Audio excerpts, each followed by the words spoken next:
बिहार का राजनीतिक इतिहास देखें तो आप एक नया मूवमेंट है।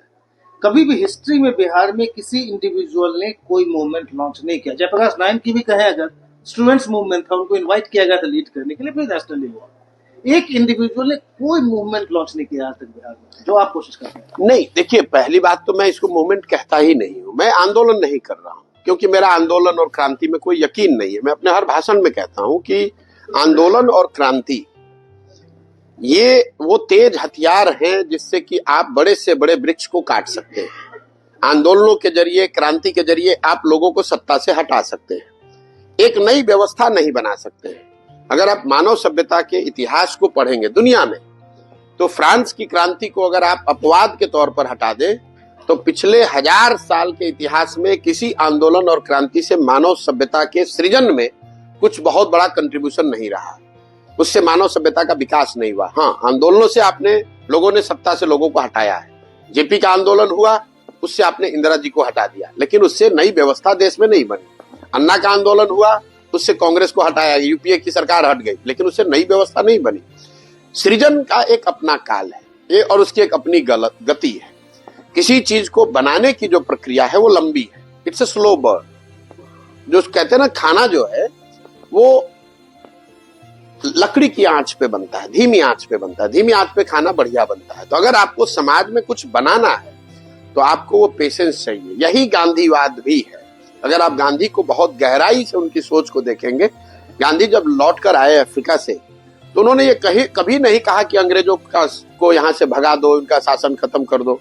उन्होंने कहा कि जो अंग्रेज कर रहे हैं उनको करने दीजिए, पहले आप सेल्फ रिलायंट बनिए, अपने में वो वर्च्यूज बिल्ड कीजिए, छुआछूत से अलग हटो, अपने कपड़े खुद बनाओ, सेल्फ डिपेंडेंट बनो। और जो उनका सत्याग्रह के बाद जो पहला आंदोलन नॉन कोऑपरेशन था, वो भी कि भाई मैं आपके साथ कोऑपरेट नहीं करूंगा, आप शासन करना है करो, मैं कोऑपरेट नहीं करूंगा आपके साथ। उसके बाद उसकी डिग्री उन्होंने चेंज की, सिविल डिसोबीडियंस, कि अब मैं कोऑपरेट ही नहीं करूंगा, आपका अवहेलना भी करूंगा। फिर जाकर कहीं भारत छोड़ो आंदोलन जैसी बात हुई।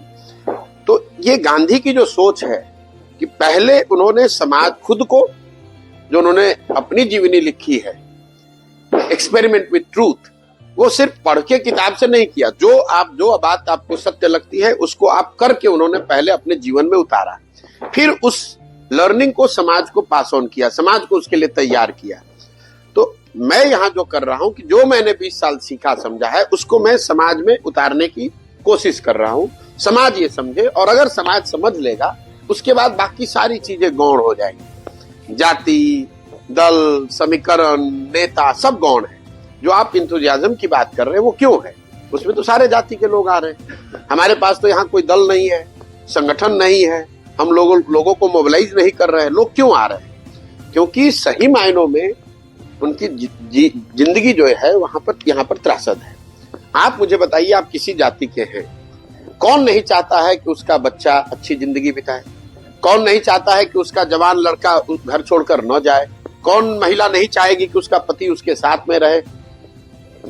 तो ये कोई ऐसी बात नहीं जो प्रशांत किशोर डिस्कवर कर रहे हैं। मैं तो जाकर सिर्फ उनको ये बता रहा हूं, भैया ये सब चीज चाहिए तो एक बार तुम देश की चिंता थोड़े दिन के लिए छोड़ दो, जाति की चिंता छोड़ दो, राज्य की चिंता छोड़ दो, एक बार पहले अपने बच्चों की चिंता कर लो। एक बार तुम अपने बच्चों की चिंता कर लोगे, अगर आपके बच्चे पढ़ लेंगे, आपके बच्चे को रोजगार मिल जाएगा, तो उसकी आपकी जिंदगी भी सुधरेगी। और जब आपके बच्चे मजबूत होंगे, आपके बच्चे रोजगार पाएंगे, तो उससे आप मजबूत होंगे, समाज मजबूत होगा, और जब बिहार मजबूत होगा तो उससे देश भी मजबूत होगा। अगर पूरा बिहार, कई लोग कहते हैं देश को मजबूत करने के लिए वोट दो। मैं रोज सामने से कह रहा हूं, क्यों दो भाई? अगर 13 करोड़ बिहार के लोग गरीब और अनपढ़ रहेंगे तो उससे तो देश कमजोर होता है। अगर बिहार में प्रति व्यक्ति आय 35,000 है और देश में प्रति व्यक्ति आय 1,35,000 है, तो हम लोग तो देश को भी नीचे खींच रहे हैं। अगर बिहार में प्रति व्यक्ति आय 2 लाख रुपए हो जाए तो उससे देश को भी फायदा है, देश को भी मजबूती है।